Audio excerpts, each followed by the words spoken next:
The Earnestly Speaking podcast is a show that is founded on free-flowing conversation and may at times venture into mature subjects. Listener discretion is advised. Yeah,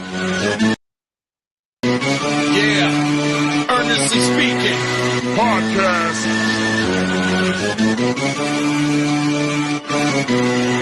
Let's get it. I'm a giant in New York.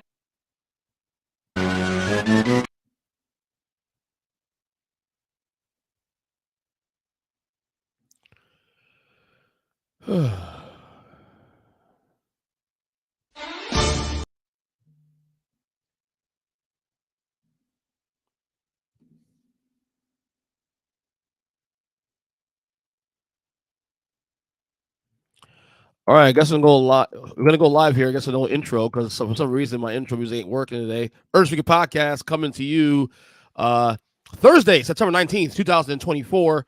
Sorry for technical difficulties here, but we're back here, my man. It's been a couple months here, but we're back here at my man from the It's in the Game podcast, Sir Denny Blanco, with us, my man, brother. What's going on? It's been a little while. And by the way, by the way, if my right eye looks a little weird, I apologize. I had a little allergy attack last night, and rubbed my eye all morning. Not a problem. We gonna fight. We're gonna fight through it. We're gonna fight through it. Denny Blanco here. Thank you for having me. Thank you for bringing me in for a conversation. I'm always happy to speak to you because clearly you respect a little bit of my opinions and how we have a conversation. And we don't always agree.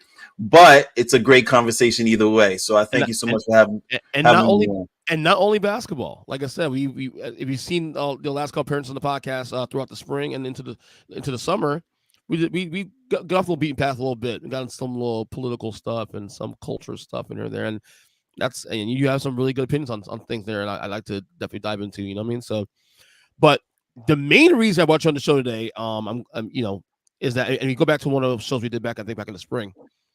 Obviously, the big news about P. Diddy finally in federal custody. He was denied bail. It's finally happened. He's now in custody. Probably gonna be in jail probably for the foreseeable future and probably maybe forever. The way things are looking right now, with his case. And look, there's so much of this case that this tip of the iceberg feels like right now. I'm gonna play before we set up the conversation. Let me play the. Hold on. I'm sorry about that. Let me play the U.S. attorney reading off the charges that Diddy is accused of here. If I can bring up the screen. All right, you see it there? You see that? Yes, sir. All right, here we go. Here's the I think this is what's his face? I don't know his name. Oh no, what doesn't matter. His Sean face. Combs stood in Times Square and was handed a key to New York City. Today, he's been indicted and will face justice in the Southern District of New York.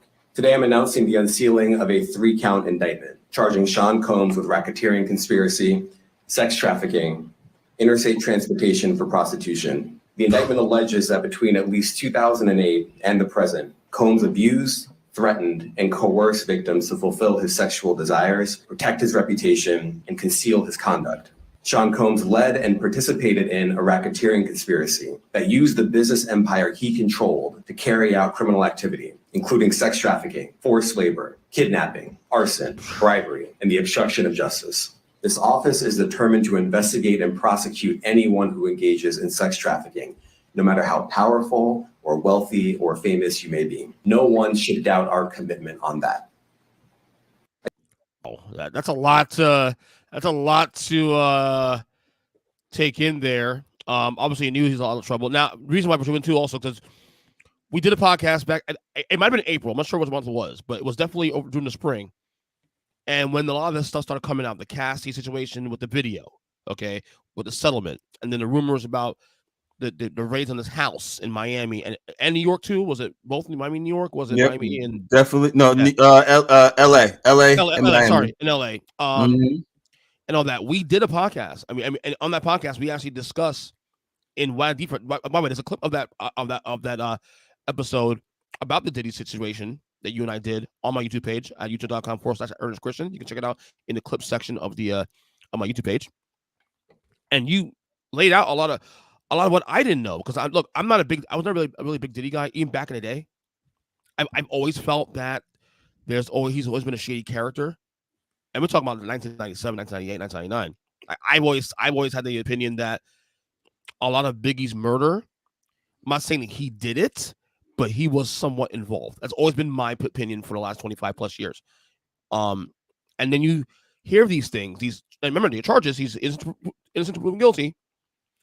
You hear these things that, that he's being charged of. And it's far more wide ranging, far worse than I thought that we were getting back in March and April when all this started to really, circulate. So, Denny Blanco, you are very familiar with this case. Again, the last episode, you went in on the details and things that has been alleged for years, and some things have been on record. So, your thoughts on where we're at now with this situation? Again, he's denied bail. So, your thoughts on the whole situation? Whew. First and foremost, shout out to Randy J. Cruz. It's a The Game podcast. Please support your boy. We do the thing over there Wednesdays. Check us out. And it'll be a great time. Trust me. We talk about a lot of things, obviously, with sports and other things that require real good thought. Having stated that, Sean Combs is who we're talking about. That's what I'm going to call him from this point forward, Sean Combs. I grew up with Sean Combs, and I've watched Sean Combs. Interesting enough, I've watched Sean Combs win awards and do things in the hip hop world that were great. And then right next to that, I watched accusations against this man, multiple accusations against this man, referencing domestic violence, referencing threats, referencing bribery, referencing these words that were used during this the gentleman's the DA, these words that were being used and the charges that he was given. It's not surprising based on his previous behavior.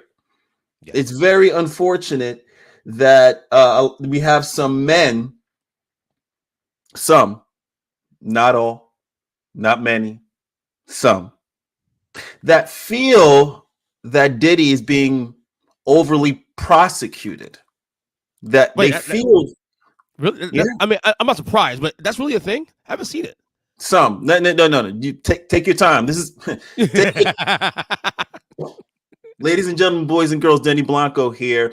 You may not have been present during the OJ trial. This is going to be the modern day OJ trial. If it goes to trial, maybe Diddy takes a plea. Who knows? I don't know. But the concept of what we're talking about today is, yes, there are some men. The defense that Sean Combs's lawyer brought up was, if these folks wanted to be there, that's the point. Well, you have to understand, guys, folks that think that these people wanted to be there. Question to you, these folks I'm talking about. Mm-hmm. Question to you. If you were invited to a party with someone, if you were invited to a party and you got to that party and all of a sudden the door closed behind you, you didn't have your cell phone, and you tried to leave and you couldn't, how would you feel? Right. Man or woman. Right. How would you feel? Now, if I read the indictment, I read the indictment. I read Dawn Richards' lawsuit, and I read Cassie's civil suit, and I read Cassie's civil suit, Dawn Richards and Cassie's civil suit. And it's sickening. It's disturbing. I don't have enough negative adjectives to throw at Mr. Sean Combs, because we've been here before. We've had questions about this man for a very long time. So I'm not surprised, and I do not think, just to pass it back to you so we can have a back and forth. Sure. No I do not think he wants to have this trial go all the way through, because if he does, I think they mentioned it, and obviously folks can confirm. I'm not perfect, but I think Cassie's on the witness list. So if he paid to have the concept of him paying not to have the information come out, and it comes out anyway, and then it gets criminally indicted, and then now she has to come on the stand and then talk about what she was already paid to not talk about. Oh my goodness. It's so true. This feels very thorough. Like, to me, it almost feels like he has to plead guilty to some of these charges, because I feel like, look, I'm not saying I know anything and whatever, but when you read the indictment, when you read the entire thing, I didn't read the entire thing, but this the information I'm getting from people also that are very knowledgeable in the situation, it's very thorough. It's very precise. It's a pull from Cassie's particular indictment. So she's gonna, that's why they didn't rush this. Like, we've been hearing about these things for about a year, a little less than a year, at the forefront. The raids, it wasn't that they raided and they arrested them like 2 days later or 3 days later. They waited six months. These guys are paid to do this, to thoroughly check these things. This is a high profile case. They don't want to fuck this up. The timeline coincide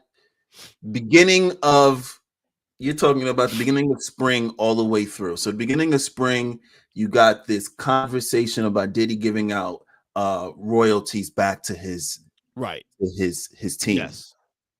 Coercion. Then you fast forward to conversations about Cassie going to him and saying, hey, I'm going to talk about this. I'm going to, bring up all this information. And Diddy saying, it's a shakedown. I'm not doing it. Nothing ever happened.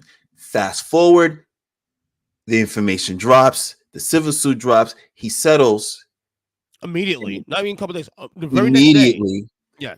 You have to understand the federal, based on the timeline, the federal boys, the alphabet boys, they obviously spoke to her, got that information. Then fast forward a little bit further, you got the raids on his houses, specifically on specific houses. You got safes opened up, you got things being looked at, and also an update. Baby oils, we got that oil. Wait, was it baby oils? 1,000 baby oils. You know what? Minus the baby oils, minus the scratched off AK-47s that they found. Right. Minus all that. There was a mention of, obviously, Diddy's trying to get out with bail, and obviously he was denied bail 2 times. Right. Second time, they're mentioning Epstein with Diddy in the same sentence. Really? Well, wait. Not Epstein himself being involved with things? Or no, just, not involved, but the concept of comparison, right? The concept. Yeah.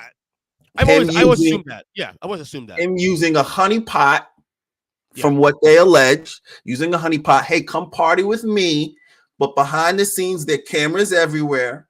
He puts you in difficult positions. You're thinking you're free. And then also you have to understand there are men on camera also to touch this, because this story can go so many ways. There are men on camera discussing yes, there were drinks that were drugged, that were spiked, right, and passed around purposefully in order to do these crimes. Right. I'm like, bro, you're an accessory. You're an accessory. Yes. When you say that, do you understand? And I'm sitting back listening and every word. Sidebar. Another situation I'd like to bring on the table, if you don't mind. Go right ahead. I was speaking to my brother, and I said, bro, let me ask you a question. We're at dinner with our significant others, maybe 6 of us. So we're all at dinner. We're all eating. What would you do if you saw someone at the same table punch their girl in the stomach? Their lady, their significant other in the stomach. What would you do? Just randomly do it. No reason, just randomly. Yeah, I'll probably get up and probably punch him back. You may punch him back. My brother said he would be like. My brother mentioned he would say, "What the hell is going on? Why did you do that?" There'll be a reaction. Me personally, let me make this PC, please. Let me make this PC, please. I would clean just to clean it up. I would address this man in the most vulgar words I possibly would address him, and say, "What the f are you doing? I'm not staying here. This is crazy. Who are you? Mm-hmm. Dinner over." Yeah. But there's been conversations about Sean Combs being at a dinner, allegedly, with certain individuals, and an incident happening. They're alleging is Cassie, and no one batted an eye. And given what we saw in that video, why I easy to assume that he's done more of that. That's the part what we saw in the videos. What's the norm? The other side of this as well. So much is a big spider web. The other side as well. There were people. Shout out to you. You know who you are. I'm sure I don't have names. I'm sure I don't have correct names, right? Right. But shout out to you, the people that tried to say something and it fell on deaf ears.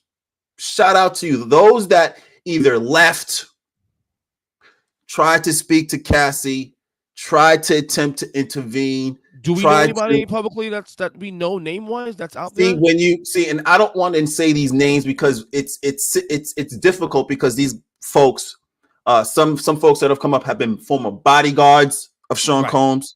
Yeah. So it's difficult for me to mention the person's name because on the other side of that, it's you were getting paid by this man. You didn't immediately quit. I don't know situational timeline. So I'm going to give grace where grace is due and not mention, this person. But there were other, when they mentioned a situation where a gentleman at the hotel where the incident happened, that's on video that everybody saw. Guy was like, they approached him. They said, "Hey, here's a stack of money. Don't report." And he was like, "F your money. I don't need your money." And he reported it to the higher ups. Right. He didn't know the higher ups was already spoken to. So in this situation, if you work at a hotel and you see that happen and you want this guy to be served, you want this guy to actually have some justice handed to him. But it seems as if the tape disappeared and everybody has amnesia. What do? Go to the police with something that you can't prove? Go to the FBI that's something that you can't prove? You're stuck. You can't do anything. So when you talk about the tenure of how long this is going on, 30 years, understand 20 to 30 people that orchestrate this particular quote unquote RICO sexual trafficking.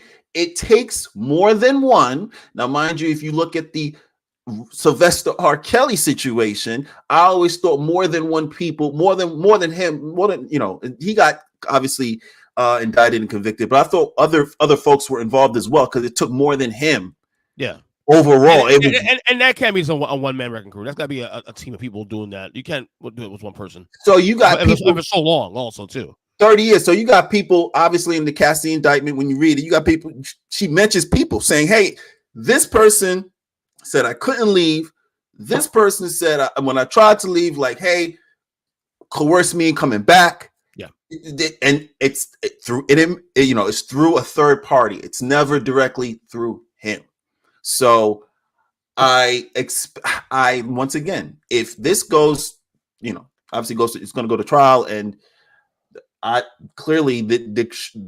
wouldn't imagine why there wouldn't be a conversation of a plea of some sort where they knock off certain charges and just stick to one or two, and he plead to that and keep it pushing, because there's too much evidence of criminality, if that makes sense. Right. No, it makes a lot of sense. Yeah. So he trying to negotiate a $50 million bail, was instantly denied, and then he went for appeal yesterday, instantly denied. Yeah, this is fucking bad. He's on tape, ladies and gentlemen, boys and girls. You mentioned the feds, 99.4% conviction rate. Hallelujah, praise Jesus. 99.4% conviction rate. He's on tape. They got him wiretapped. Mm-hmm. They got him wiretapped. When they say coercion, bribery, who did he bribe? You have to ask those questions, ladies and gentlemen. Yeah. And I think he was trying to bribe, trying to silence a lot of folks because they know. They know this is a man that likes to throw things at women, likes to set up things, get angry at people, kick people, punch people, direct people to do heinous things. If that's the word. It's sad. How old are his kids? Oh, I mean, I could look that up. Interesting enough. What range are they? I'm sure some are adults now, right? Yeah, you have adults, and then you have teenagers, college kids. But those are real victims. I mean, outside the actual victims, those the other victims are the kids also too, have to deal with this shit. Daughters, nobody. Again, also pay attention. Let's pay attention.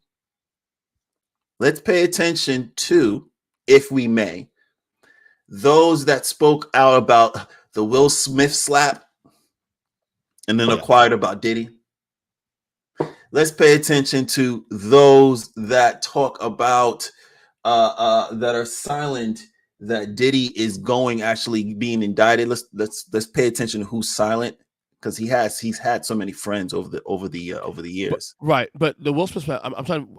What's the correlation with the Will Smith and the? You have a lot of celebrities saying that Will Smith was terrible for what he did to Chris Rock on television. Right. What was your opinion on that? Was it terrible he did? Oh yeah. I mean, yeah, it was terrible. But for you to be a celebrity and try to throw dirt on your other celebrity, friend, you could have just not said anything. But me on the other side of it, yeah, sure, it was a terrible situation. But now, because again, Diddy's 30 years. You got Oprah. You got multiple of names that are Diddy was the way, and now it's silent. Shout out to Wendy Williams. She's been saying this man is not who you think he is for a very, very long time. I mean, like I said, he's always right. He's always been, to me. Look, I'm not even near that world. I never was before that world and all that. I've always felt that guy was shady. That guy always gave me the schemes. It's one of those things. I didn't have any proof. I didn't think we like this bad, but I always felt this guy was kind of not a fan. Yeah, everything. And then you mentioned Biggie. If you do your research, go online and you do a deep dive. I've done deep dives, many of sources, because you can't just really come to a conclusion with just one source. I look at like 30, 40 sources. You got to. It's this day and age too. You got to. Yeah, I looked at 30 and 40 sources just to get an idea of who's saying what, because you got obviously many conspiracies out there. Of course. But and you'll see many more in this case as it goes forward. Very much so. But for me, it was at the very least. Mm-hmm. At the very least, a dereliction of duty for Sean Combs to allow his artists during that heightened time of a war between two coasts, quote unquote, East Coast, West, quote unquote. Right. It was a dereliction of duty for him to allow Biggie to be out there with minimal security, so that you have to ask yourself why. That's a fair question. Your man is limping. Not even, I mean, his name is Biggie, right? So he's already big, right? But he broke his leg. It's a target, easy target.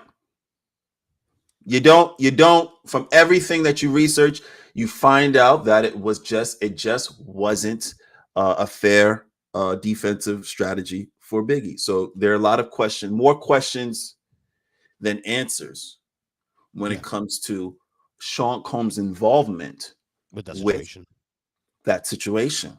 So there are questions he cannot answer. He's been caught up in many lies.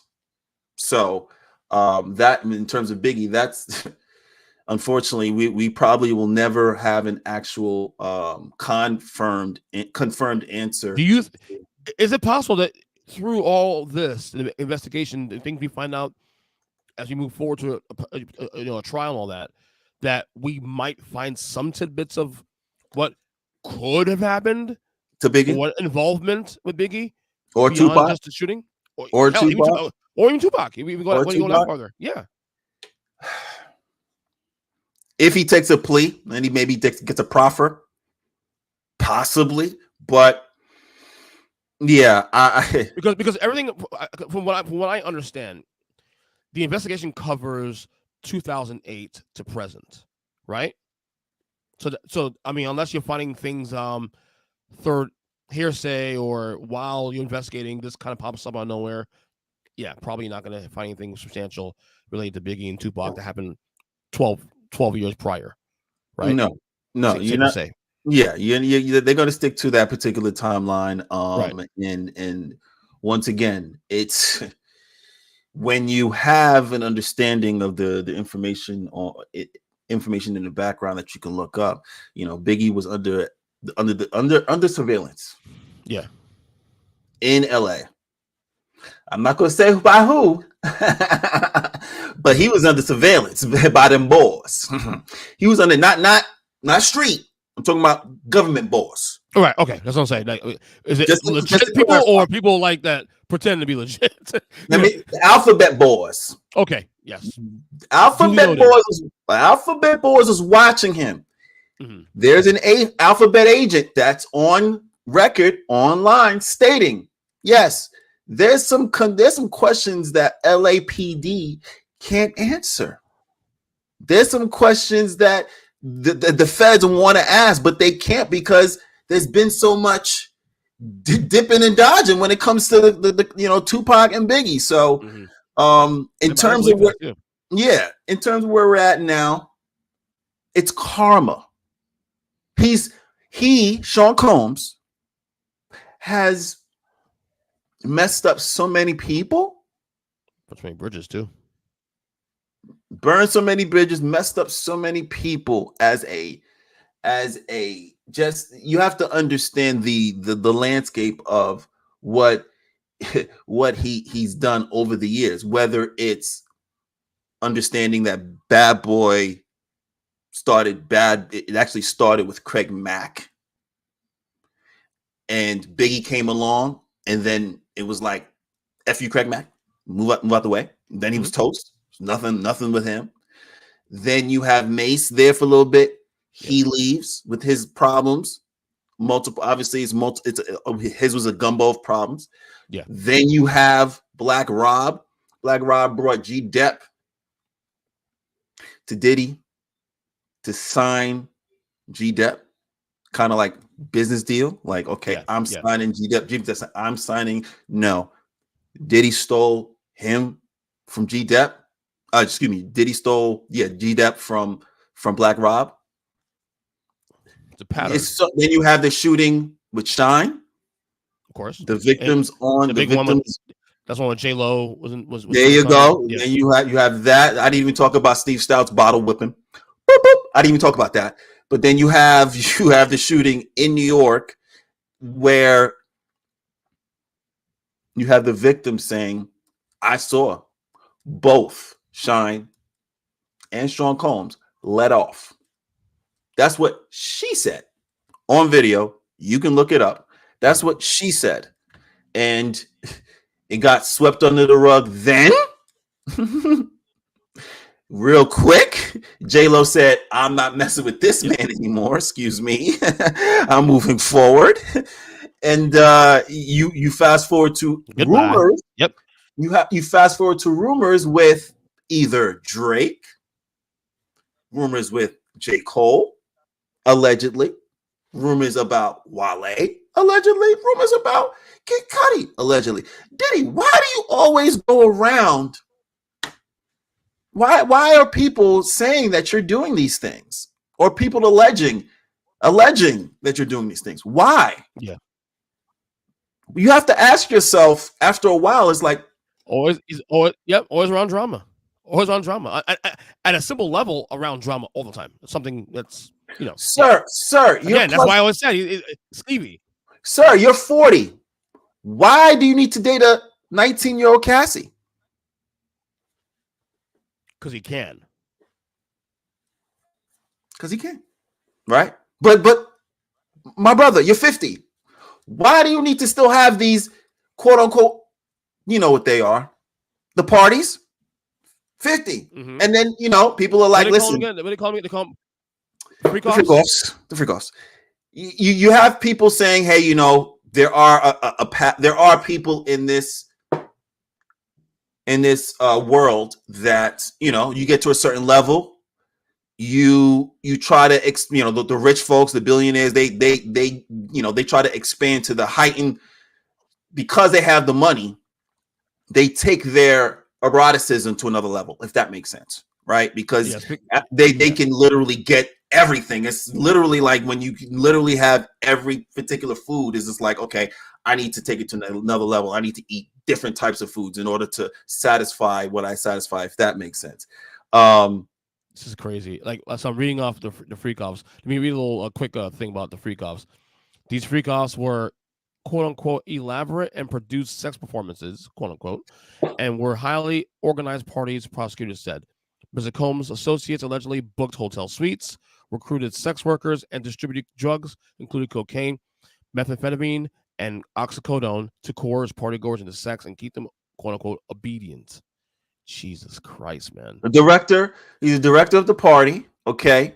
And you bring around you just bring in hedonism, right? Yeah. You bring in hedonism, and the concept is, which is interesting. Guys and gals, it's interesting. If I agree to go to a party, do you think I can't say no at any time of the party to leave? I'll ask the question again slowly for those that may have missed my question. Right. If I go to a party and I'm invited to a party, I'm privileged enough to be invited to any party. It doesn't matter how high privilege it is, whether it's literally tuxedo, black tie affair, to down to a bar in the jungle, wherever you want to call it. Right. When is there a time where I can't leave? That you can always leave. Okay, EJ, you make a valid point. You can always leave, but what if you can't? What if you can't? What scenarios? What would be the scenarios that you couldn't leave? You get to said party at a house, mm-hmm. and the door closes behind you. You get to said party. Excuse me. You get to said party at the house. They take your phone. They close the door behind you. Yeah. You're not allowed to leave for 3 days. That's kidnapping, of course. Oh, wait. Kidnapping. Yes. Check. Coercion. Check. Yes. 3 days. For 3 days, you're down. You'll get your phone in 3 days. But maybe I wanted to stay for a day. Maybe I want to stay for an hour. No. 3 days. You gonna get the IV drip. Mm-hmm. You gonna get the IV drip after the 3 days to recover from all the fluids you've drained. And from exercising. I feel like all of this for Diddy was probably a kink. All this. Well, he did it because he could, and he got away with it for so long as he did. When you're doing it for 30 years and you're not having, any consequences. Yeah. Who's to stop you? Yeah. All along, it's funny too. This is just not funny, but in terms of it's interesting that it's a Spider-Man meme between Suge and Diddy. Yeah. No, you're the devil. No, EJ. No, you're the devil. Yep. It's a Spider-Man meme. Suge is sitting there from jail doing podcasts. Do you think Suge Knight? Do you think Suge Knight actually probably was one of the people that ran him out, or probably at least directed him in that? I don't know. Who's to say? Obviously, once again, when the feds want you, they are very, very persuasive. They persuasive and use unlimited amount of resources to get what they want. If they don't want you, great. It's when you're not on their radar, it's phenomenal. Great. Yeah. But when they want you, Oh, yeah. We're going to talk to the moms. We're going to talk to the housekeeper. We're going to talk to how far back? 10 years? No problem. We're going to track down the stewardess he flew with. We're going to track down the person. So the conversations about this video with Cassie, and then you spearhead all these conversations with hotel staff. You spearhead conversations with former accusers. Mm-hmm. You have text messages of an accuser text messaging Sean Combs saying, the Cassie indictment is exactly what happened to me.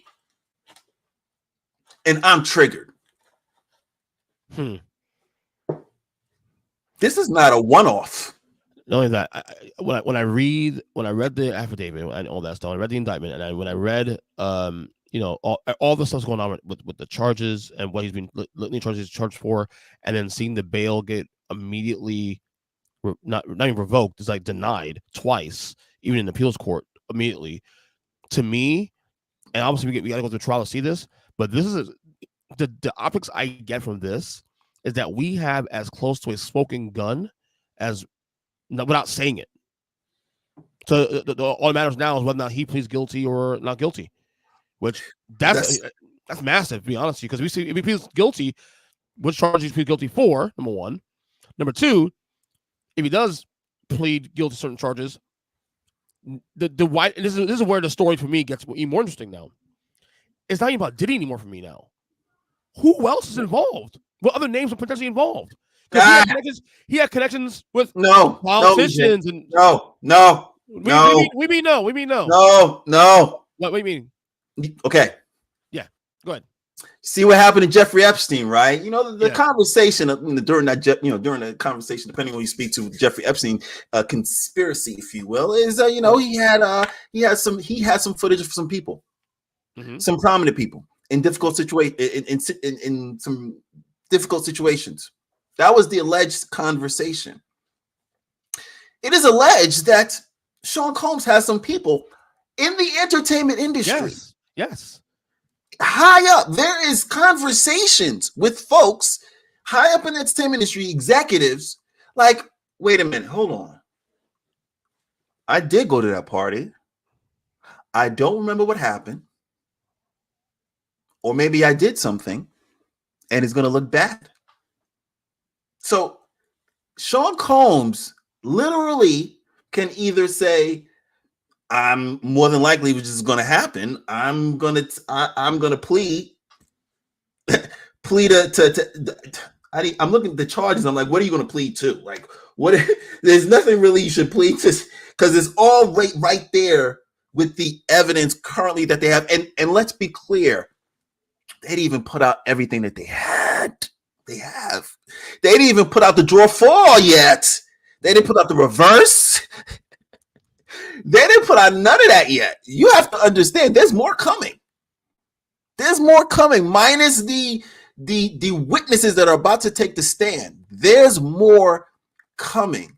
You have PR people quitting in his circle, folks that were riding with him even through the tape, the Cassie tape. They're like, okay, now I have to go. Now, really? Now you want to go? Now that he's indicted, you want to go? Really? Okay, fine. But they're going. Suspect as fuck, by the way, when you do that, yeah.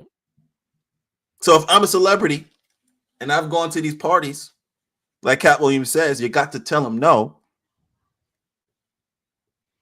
Yo, what Cat Williams, I mean, that chat with Shay in January, I don't know if it was purposely or not, but it sparked a lot of shit, man. Cat Williams, new name, Cat Williams, the Oracle. Cat Williams, the Oracle. Your man sat back and said a line. And at the time, it was like cute, funny, Yep. But the words he used specifically, big D, deviance. It's up for them. How did he know?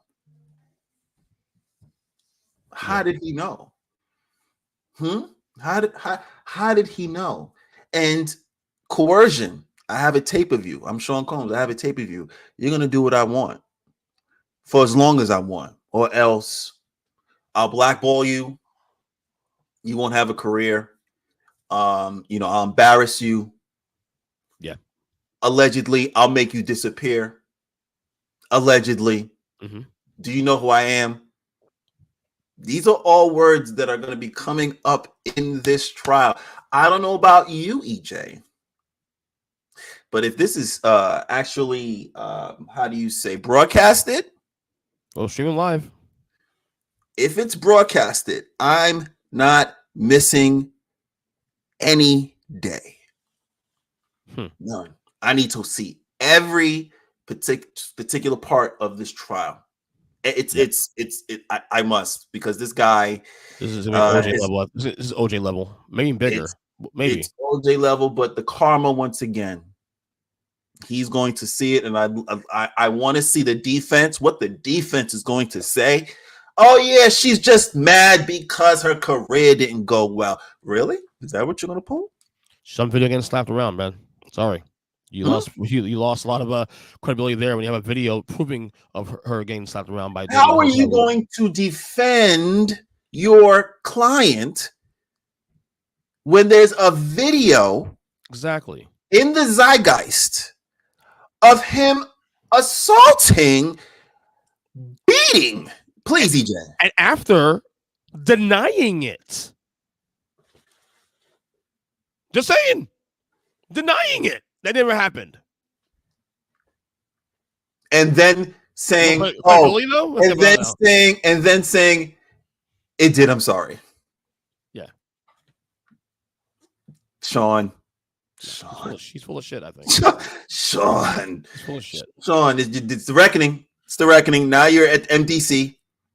And we will be following this story, through and through. Like I said, you're the same way too. I didn't think I'd be as honestly, Denny, I didn't think I'd be as intrigued or as interested in the story even then. But now I'm like, yeah, give me some of this. And look, and I say that someone that creates content, I do this, all the time. But I don't care about Diddy. I never care about Diddy. I never wasn't really a fan of his music. A couple songs here and there, but not really. Whatever. I can take him, leave him. But I'll say it again. To me, the most interesting part of the story isn't about Diddy anymore. It's the potential wide-ranging potential of where the story can go. Who else is involved in these things? Because he's so connected to not just entertainers, not just singers, not just actors, politicians too. You mentioned again, you say who's connected. That's why executives are going crazy, because it's just like, so we can depose executive so and so, right? Have him come in and ask him, were you there during the assault on so and so? And have them say yes or no under oath and lie. Chances are, if they can't plead the fifth because it's not incriminating themselves, they didn't do the freaking crime. They're witnesses to the crime. To an alleged assault. Excuse me, not a crime, to alleged assault. But you're there. It's like, oh yeah, they're saying there were more 50 plus witnesses for some of his dirt. So these guys and gals are going to go up on the stand and say, yeah, Diddy did this. Yeah, Diddy threw something at me. Yeah, Diddy said he would kill me. Diddy said he allegedly. These are all alleged. This is what possibly could happen on that stand. Once again, the tape, his history, you say from 2008 on, sure, but it still hit him as a person. So we're able to, as a government, go through his whole entire history of him as a man.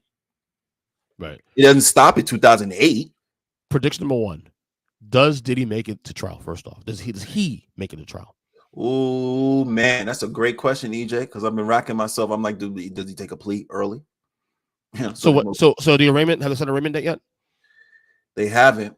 I don't think so. And I think I know why. Because it's so many charges. It's so complicated. I think they need to sift through all the charges, see what if they're potentially going to plead a guilty plea on some of these charges. They need to figure out which ones they can do it for. I mean, but that's the conversation that's the conversation I'm having with myself and asking myself, is Sean Combs' lawyer saying, hey, big bro, I think you gotta look at a plea. Is that what is obviously your lawyer is going to suggest something, but if the client says no, I'm going to trial, take it to trial, let's take it to trial, right? So it's going to be interesting to see in the next couple of days. Like I said, this is bigger than OJ every step of the way, because we need to understand, is he going to go to trial? And then if he's going to go to trial, all this information is going to come out, and how is he going to defend himself when there's an avalanche of evidence, video, witnesses, previous history, and folks are going to say, "Oh, it's not illegal to be a freak." No, it's not illegal to be a freak. It is illegal to hold somebody against their will. Yeah. It is illegal to hold somebody against their will and then use a position of power against a person. That is against the law, ladies and gentlemen. Absolutely. You can't do that. No matter what these folks you'll see online try to tell you, oh, they flew them out, they knew what it was, this, that. No. You guys need to understand the law and do some reading too. I think a lot of you guys are talking and not reading. A lot of you guys need to read. No, people have to react and not, take what's facts. You have to read. Just stop thinking that they took a trip. I hope Diddy makes it to trial. I hope he gets tried. I hope we find out everything, because the best way to stop these things is to clean the mess, is to dig in and clean dirt out.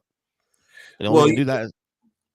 It's a new day. You're absolutely right. You want to clean the dirt. It's a new day, and since I would say in the past couple of years, it's been a situation where laws have been implemented. When you have the New York law that says you can, extends the time for when you can bring charges against your accusers.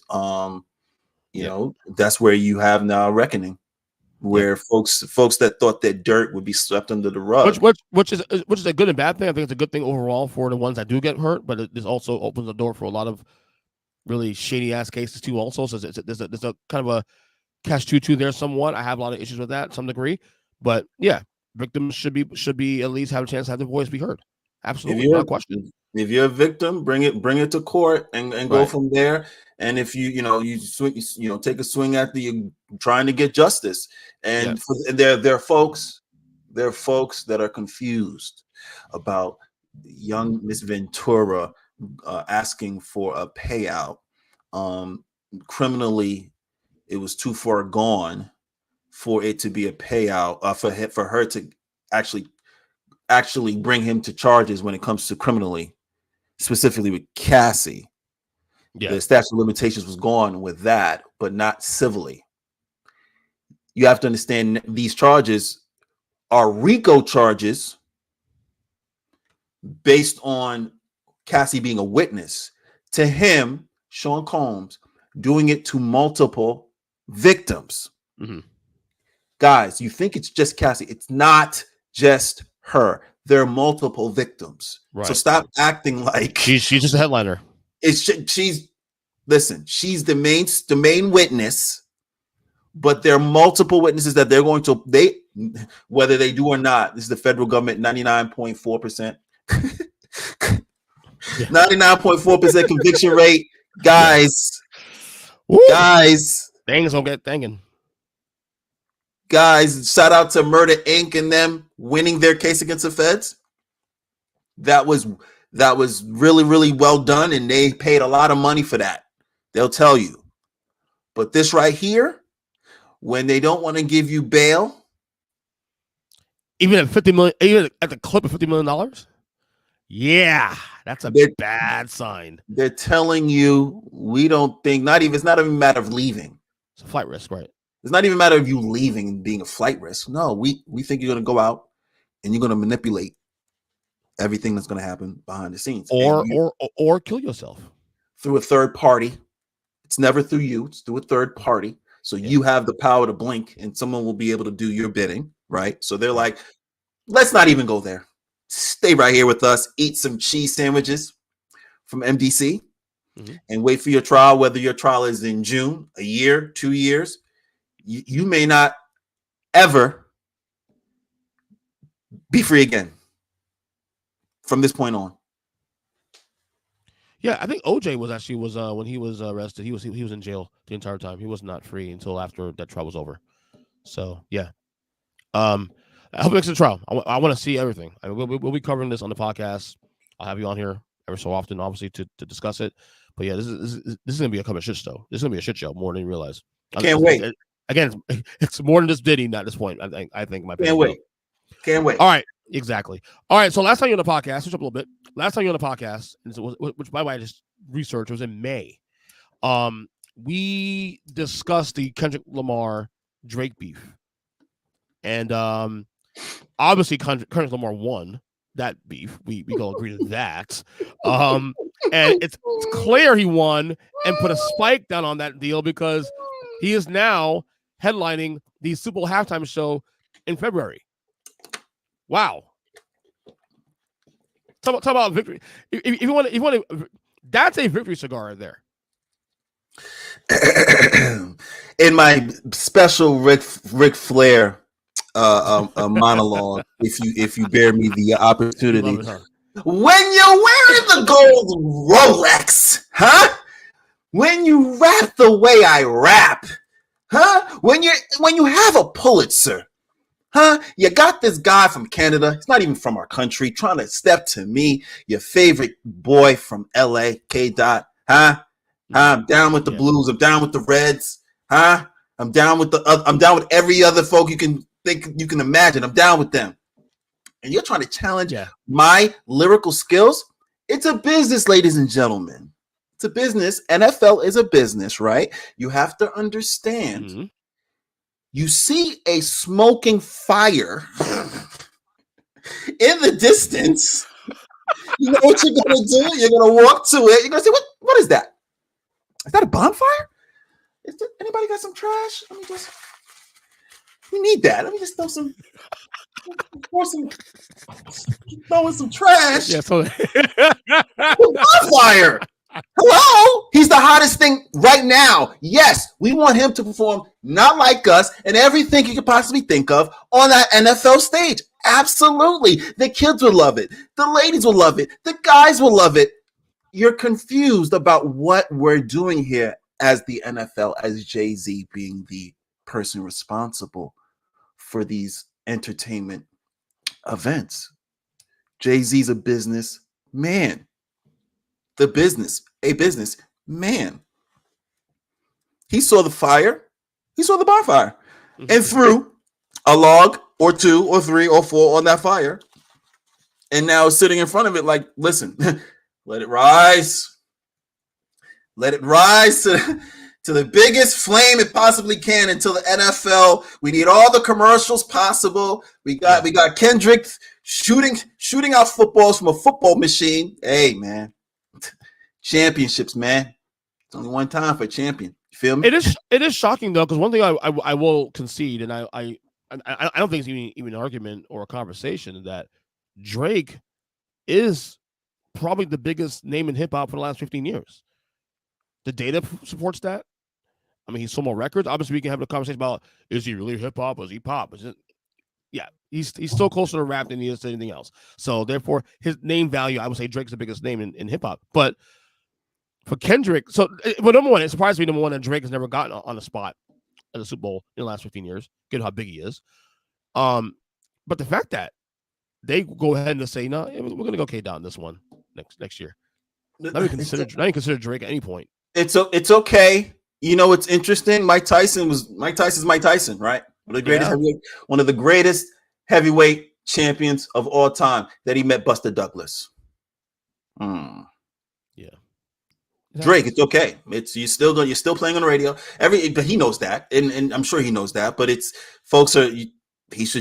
going to make great music. He's going to have his catalog still be played.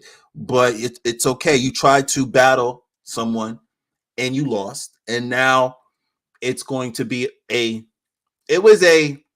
so what we're talking about, midsummer on, from midsummer to right now, right? Yeah. Right. We're talking about, right? Midsummer. Mm-hmm. This is going to continue all the way probably to like late February, because you have to understand, Also, you have the NBA All-Star Weekend. Oh, now shit. you have so many in February. Listen to me. EJ, listen to me. Yeah. He does K-Dot. He does the Super Bowl. I think that's the second, possibly it's third. second. Around Is it the first, second weekend Sunday? First weekend of this February, right? Right. Then he goes down to the Grammys. Jesus Christ. Let me just fix this. Is that song you nominated for Grammy? He goes down to the Grammys. Picks this up real quick. Probably picks up like 2 of these joints. I like your fake Grammy there. That's nice. He picks up 2 of these joints. He picks up 2 of these joints, right? Yeah. He picks up 2 of these joints. Picks up a Grammy. I got thank God. Right. I like thank God. And TDE. Peace out. Thank you. Kung Fu Kenny out. Does that, and then he could possibly, like I said, do NBA All-Star Weekend. Yep. That is a unprecedented run. Shout out to someone who said this earlier. Like they said they never seen this. Check it out. Think about this, EJ. They've never seen this kind of run in hip hop ever. And I had to sit back and ask myself. I said, have I seen this run ever in hip hop? You mean 1 year run where like in a battle? You mean? Well, no, just a battle, your album sales. Because obviously the tracks, Not Like Us was number 1, I believe, for a period of time, if I'm not mistaken. Yeah. So you got all these tracks, and then you win the battle, and then you're going to do the Super Bowl. So people are saying like this run. I mean, I compare it to whether it's the Get Rich or Die Trying run, all the mixtapes with 50 Cent.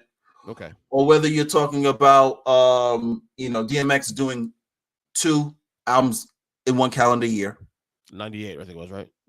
Around there, I'm sure. Yeah. Like you're talking about hot, like fish grease, hot. Maybe Ice Cube with NWA when they're making their run because he was the pen.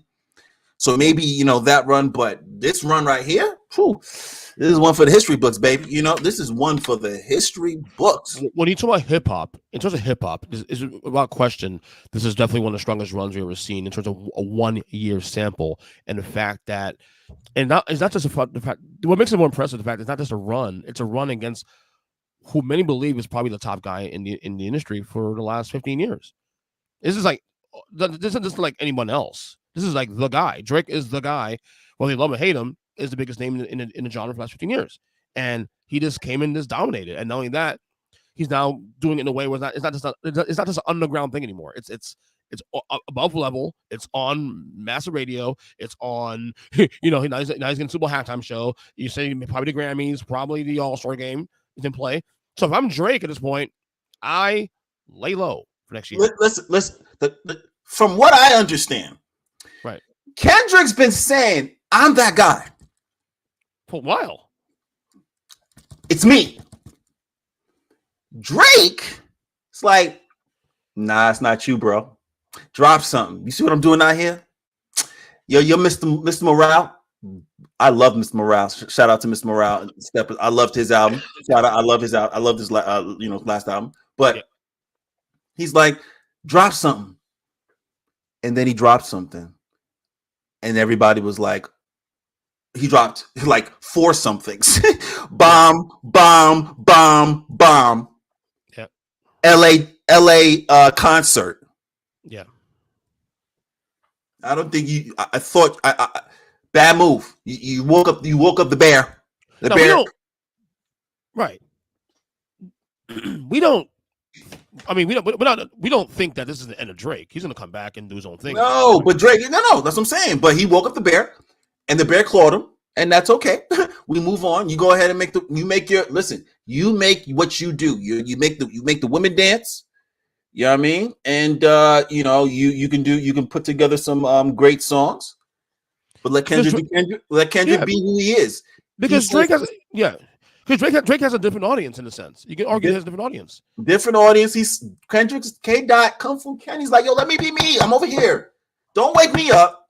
I'm telling you, I'm over here minding my business, baby. I didn't ask for this shit. You asked for it, so now I'm giving it to you. Now what? Leave me alone. Leave me alone. That's all it is, bro. The lion's chilling in the jungle like this. Stop nipping at me before I claw you and kill you. I'm out of my business over here. I am the lion. I am. Yeah. I'm telling you I'm the lion. So just be cool over there being a tiger or a leopard or whatever other cat you want to be. That's cool. I'm here. Relax. Well, real quick before we go off this topic, Super Bowl halftime show. Super Bowl is being held in New Orleans. One person not too happy about the selection. His name is Mr. Lil Wayne. Not happy about the selection of Mr. Kendrick Lamar. Here's his statement from after the announcement. First of all, I want to say forgive me for the delay. The delay on. And just the delay, I want to say, first of all, I had to get strength. I had to get strength enough to do this without breaking. I must say thank you. I must say thank you to every voice, every opinion, all the care, all the love, and the support out there. Is your words turned into arms, and it held me up when I tried to fall back.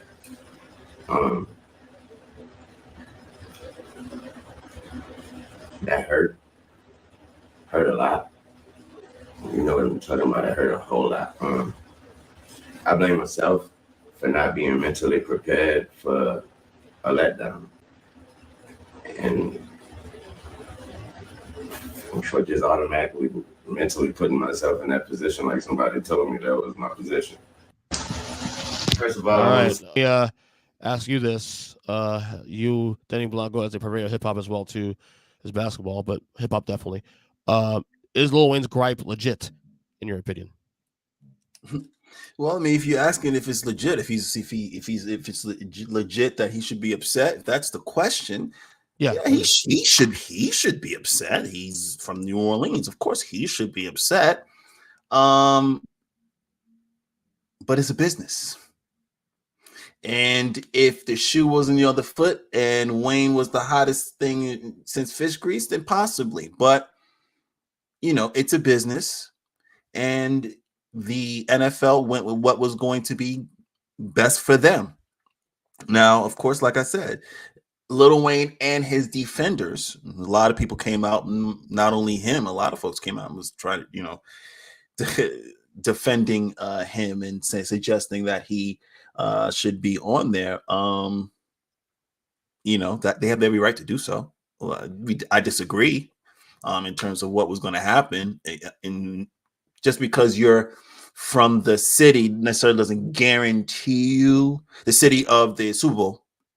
Just because you're from the city of the Super Bowl doesn't mean, as an entertainer, doesn't mean you're guaranteed a slot on the Super Bowl halftime show, right? Especially when you're not really. And look, I'm not necessarily the biggest Lil Wayne fan in the world, although I've come around him recent years, but he hasn't really been, I guess, is active the word. I haven't seen he's put any records recently, whatever. But in any case, he's not on the very conscience of where he was in the mid 2000s. Put it this way: right now, who has the gas right now between Kendrick Lamar and Lil Wayne? It's Kendrick Lamar. It's not even close. So they're taking the bigger name and putting it out there for a reason. Because right now in 2024. Heading into 2025, the bigger name right now is Kendrick Lamar. That's not in conversation right now. He's even bigger than Drake right now. Okay. Here's what I'll say. I'm making a prediction right now. I do think we will see Lil Wayne in February on that stage with Kendrick Lamar. I think there'll be a situation. This always happens though. A lot of times, a lot of like guest appearances, want to call it cameos, you will. I can see them going to not just Lil Wayne, but even Master P and all those guys paying tribute to the New Orleans Hot Boys and all that. I can see that happening. In fact, I'm predicting it, Denny Blanco, on this podcast, September 19th, 2024. That will happen. Well, I applaud your enthusiasm. If it happens in terms of what you're putting together, I welcome it. If it doesn't, that's fine with me too. I'm indifferent either way. I don't need to see it. It's entertainment value as well. The last time A couple of folks have seen Lil Wayne. It's not been as very high value in terms of entertainment return, if you will. But I can't say the same about Kung Fu Kenny when he takes that stage. And I always try to tell people when it comes to hip hop, there are rappers, there are performers. Now, if you take a minute and think, and I'll throw some names out there. I don't know how, in depth your hip hop knowledge is, EJ, but I'll throw some names out there, and you disagree or agree with me. At least the old school, mostly right? the old school. Yeah, I'll throw some names out there, right? So, Jay-Z, rapper, performer. I was gonna say a little bit of both, actually. Say a little bit of both. I'm gonna put it. I'm good. There you go. I'm gonna put him in the rapper category, right? So I'll make it easy for you. Busta Rhymes, rapper, performer. It's my favorite all time, though. You know that, right? Rapper. And now, mind you, I'm not saying he's not a rapper. I'm saying there are guys that are going stage and just rap. Right? Performer. And that a performer is going to rap, may dance, interact with the crowd, change up styles. He or she is going to perform, right? So that's why I say Kung Fu Kenny is a performer. Kanye West is a performer. Yes. Lil Wayne performs. Now, currently, his last couple of shows, I don't know, you're going to have to ask a couple of people. I've seen some videos where they're like, it's shaky. Okay. But when it comes to, like I said, you just being a rapper, you just going up there and just spitting bars, and it's not an actual performance, we have a multiple of people in hip hop that put on a DMX performer. Yes. Rest in peace. You got Jay-Z sitting back like, wait, hold on. All right, wait. I'm the closer, but you got this guy making men cry, women cry, getting them hyped, praying with them, and then I gotta take over? No, I'm good. I'm good. Like, performer. So it's Kung Fu Kenny is gonna do a great job. If he brings these folks on, great. If he doesn't, it's all right, guys. It's all right. Be easy. Yeah, it'll be all right. Trust me. Yeah, and like I said, that's my prediction. That'll happen. It'll make it work. All right, two more things to get you out of here.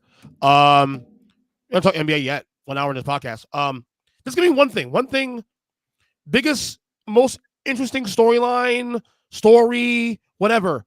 What has stood out to you? Because what camp is coming up soon. Training camp's coming up soon. I think next week or maybe the week after. What's the biggest storyline, whatever that's of this offseason? Wow. I mean, it's a very loaded question because I'm looking at a whole bunch of storylines and asking myself, what's the biggest? I mean, can Boston repeat? The Knicks are loaded. Well, not necessarily, right. Not necessarily coming into the year, but also this offseason, things that happened that stood out to you like, oh, that's interesting. Or I mean, there's been, I don't know.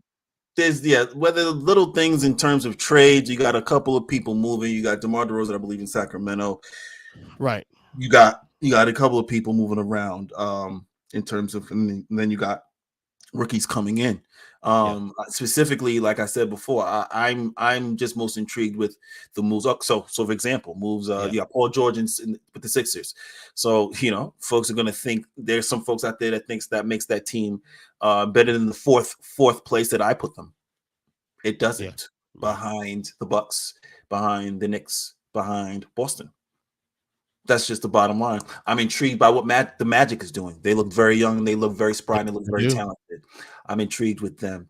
The West looks like a log jam of just, as always, old heads, young heads, just trying to figure out what they want to do. I can't even tell you who I think is going to represent the West. Some may say Minnesota. Some may say Denver. But you got a lot of moving pieces with Westbrook being in Denver now. That's going to be interesting to see them develop. And then you have Clippers still there, Lakers still there. You got Golden State and Steph coming back. Clay over in Dallas. Oh man. It's gonna be a lot of interesting storylines that I'm paying attention to because of, and they're strategically, these storylines are part of trades that have happened because it's changed the landscape of the NBA. What's going to particularly happen? Even with the Bucks coming back, can they even play full strength? Because I don't even think Giannis and then Middleton and then Dame. I want to see them full strength. It's going to be a very interesting year. OKC being young and SGA MVP candidate. The sky's the limit. Obviously, you have also players coming back from injury. Possibly, we'll see LaMelo Ball. So it's going to be an interesting season to say the least. Yeah, I think the only thing for me that stood out this offseason for me has nothing to do with the transactions at all. I think the Boston Celtics are still kind of underrated. I think we kind of forgot the Boston Celtics. Yeah, they kind of like for me, underrated. Like you wouldn't have thought they won a title.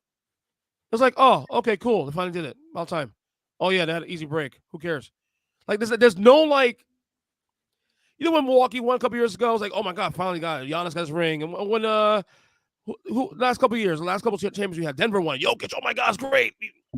All these like champions the last couple of years have gotten some pop. Boston wins like, okay, we'll see next year. I think that it's the road. I think people look at the road of how you get there, and they're looking like. I think it's both. I think it's both the road and the fact that it's about fucking time, you guys. You got to the finals twice, conference finals 5 times. Yeah, it's a lot of that, but it's the road too, because you ask yourself a question: whose road was harder, Dallas's road or Boston's road? Dallas ain't close, brother. It ain't close. You dig what I'm saying? So a lot of people in the league, when you talk about the fanfare and why, and even conspiracy theorists, I always do that for the disclaimer. Conspiracy theorists, they, Steve Kerr got Jason Tatum. Add that, which could play in his favor going forward. It's on the bench. The bench. So Derek, come on. Derek White don't give him playing time. That's come crazy. Come on, get on the court with Steph. Go ahead, get on the court with Steph. I'm sorry, that was cold by Steve Kerr though. That was cold. So then Jaylen's at home sitting watching this shit. Jaylen said, "So let me get this straight. I win a chip. I mean, I'm all MVP, and I'm not even considered to be on this team." Then you take this guy who deserves to be there for the record, but they don't even play him. He got the call from Derek White. Like, they're sending me. I have no choice. They're sending me. Jaylen White was like, clip.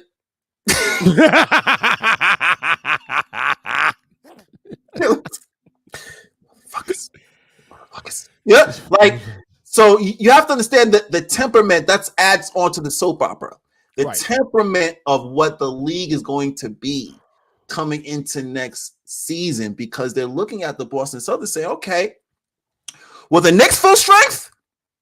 No. Was Philly full strength? No. Miami not either. Miami was full strength. Was Miami full? Yep. No. Yep. So they're looking like, you got a ring. But that being said, though, I'm not saying. I'll say right now up front, even with the team's full strength, I would still put Boston's favorite in the East, possibly to repeat. Possibly, I'm not saying let's see the rest of the West looks at, but I think they'll be the favorites in the East at least. Uh-oh. Take my time. Did your boy ranting in your ear about the Knicks now, bro? I gotta talk to that dude very soon, man. Seriously, give him his podcast. Shout out to RJ. Shout out to Randy J. Cruz. He is my friend. He talks to me every single day, so maybe he's rubbing up on me. Yeah. But I sit back and I analyze how the Knicks went down last year. Mm-hmm. And I see this team full strength against the Boston Celtics. And I have to ask myself, does Boston really think they can beat this team in 7 games? Really? Full strength? I am excited to have that question answered. I really am, because the talent, are we going to sit here as basketball analysts and basketball fans, and we're going to say that the Boston Celtics by far has has more talent than the Knicks? Are we going to sit here and say that? Really? Yeah. I don't know if we can. Boston Celtics has far and wide better talent than the Knicks. Really? The Knicks are bringing back Jalen Brunson. They're coming back with your man Randall, full strength. Okay. And they're coming back with OG. Okay. You got Josh Hart. You got Dante. You got Deuce. These guys are loaded, just like Boston's loaded. Yeah. So I'm excited to see where they go. And the chemistry will be there because they've played with each other for a period of time. And I didn't even talk about Mikal Bridges. Guys. It's gonna be a fun Coach Tibbs, I need for entertainment value. Coach Tibbs, for entertainment value, I need you to put Mikal Bridges on Jason Tatum for 48 minutes. And then I need you to put OG Anunoby on Jaylen Brown 48 minutes. I need it. Yes, you drank the Kool-Aid from Randy Day Cruz, buddy. You did. You did. You did. You did. No, I need it for entertainment purposes, because Mikal Bridges is a great defender. Not just putting him on the Knicks. Mikal Bridges is a great defender, and not putting OJ in Toronto. Great defender. I love this Knicks team. I just got to see it. That's it. That's why I'm excited for the season. And once again, to land the plane. These Boston Celtics are coming here. They're going to come. I think the first game is in 23rd, right? 23rd. Is in Boston. I think it's Knicks in Boston. In Boston. Like I said, also, yeah. And here's the thing too. Also, like I'm happy football's back. Obviously, I love football, and September is great for me. But October, buddy. And my Mets might be in the playoffs too. We'll see how that goes in the next couple weeks. I think they finish the job. You have baseball playoffs, football, college football, or at its peak, and then you have the NBA. Yeah, it's gonna be Christmas in October, baby. Let's go. It's gonna be exciting. We're gonna run these guys. These guys are gonna be running to the ground games every day. Streaming is gonna be. They're gonna be streaming. It's gonna be games every single day. 100%. You're gonna get your full-fledged. I'll get divorce papers after. No, I'm joking. My wife loves it. Hey, man, my wife wants a break. My wife wants a break because it goes from football to basketball, and I try to give her a reprieve because not every football game I'd like to watch. That is true. So I like to watch for certain stars, if you will. But basketball, it's a game. It's the game. So I watch. I watch 2 very bad teams if they're on, just to crap on them. What are you showing me here? Right. Last thing we get out of here. Adrian Wojnarowski retires from the ESPN. Here's a statement here for the folks on the podcast. I grew up with the son of a factory worker 2 miles from ESPN's campus and only ever dreamed of making a living as a sports writer. 37 years ago, the Hartford Courant gave me my first byline. I never stopped chasing the thrill of it all. This craft for my life, but I decided to retire from ESPN and the news industry. I understand the commitment required in my role, and it's an investment that I'm no longer driven to make. Time isn't an endless supply, and I want to spend mine in ways that are more personally meaningful. I leave with overwhelming gratitude for countless mentors and colleagues, subjects, and stories, readers, and viewers. No one's benefited more than me from the belief, trust, and generosity of others. The past 7 years at ESPN has been particularly a privilege. I'm appreciative of the company's leadership, especially Jimmy Pitaro and Christina Douglas, whatever, for the understanding and acceptance of my decision to make a life change. After all these years reporting on everyone's teams, I'm heading back to my own. He's actually taking a job as a GM for St. Bonaventure, I think it is. Translation. Yeah. I'm tired. Bruh, that job is insane. That I'm job, tired. you could be on vacation in July, and then if there's a trade going down or a trade rumor going down, he's got to be available to put that shit out, put the story out. I'm tired. I want to spend more time with my family. That's a young man's job. That's a Shams job, not a Woj job anymore. There Shams you is go. still young enough. Was that article that he does apparently put like 17 hours a day on screen time? That's crazy. That's crazy. People, there has to be some balance, and he's obviously trying to take his balance back. Which I respect that, man. Absolutely. He definitely will be impact in terms of reporting, and especially in the era of where free agency has gone, especially in the last 15 years. And seeing the late breaking news about LeBron James going where you're going to go, and Durant, all these other big names. The Woj bomb was a thing that was a massive thing, especially for social media. So definitely his impact was very much felt in this industry. He was a writer too. People think he was a writer also too, in addition to that. But yeah. Mm-hmm. So any thoughts on Woj?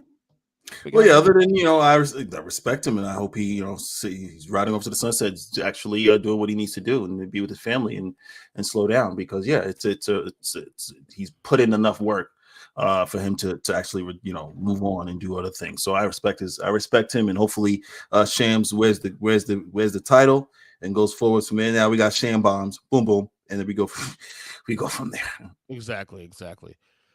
All right, Denny Blanco. So fun ones always. Anyone to plug? Once again, it's in the game podcast. Wednesdays, Thursdays. Check us out. One of those days we're up and talking about talking about sports. We have guests. We just had Cassidy Hubbarth on. We're trying to get we just had Cassidy Hubbarth on. We're trying to get Joy Taylor back. We're building relationships in the business. Again, it's in the game podcast. It's the place where you come in.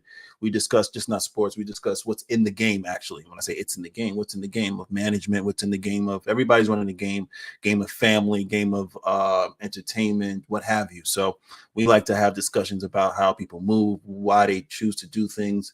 And it just has, obviously we have a sports background, obviously, but the objective is to be very entertaining and informative.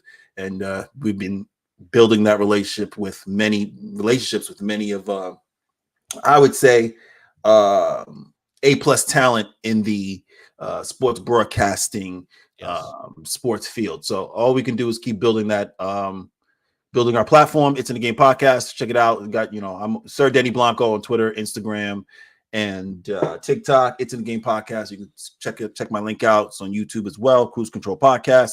And that's pretty much it. I dropped what I dropped, and you catch it. Yeah. Any more breakdowns coming soon?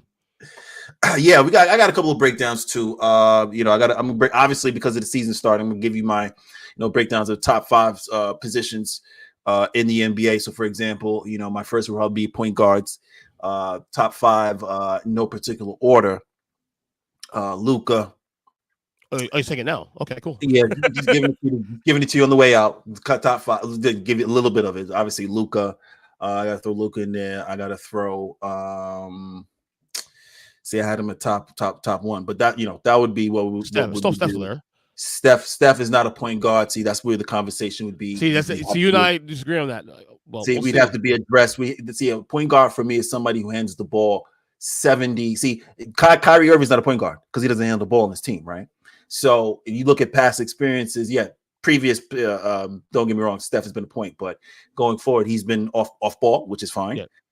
So talk about 2 guards, but yeah, so that's what I would do. I'll give you a breakdown and obviously match, whether SGA handles the majority of the point guard position, I think, in OKC now going forward. So if you look at the numbers, it's going to be a conversation with the next breakdown about who's in the top and why they're there, skill set wise. You should do another breakdown also defending why that is so, because there'll be a lot of pushback on that from certain players that you may consider point that are point but maybe aren't points, and you should probably do a breakdown what made you come to that place of why this is what it is. Yeah, absolutely. That's going to be definitely the breakdown. So again, I would have LeBron up there, because I have him at a point guard. I don't have him as a shooting guard, power forward, small forward, right? Yeah, he's the one that literally. Who's the point guard of the USA team?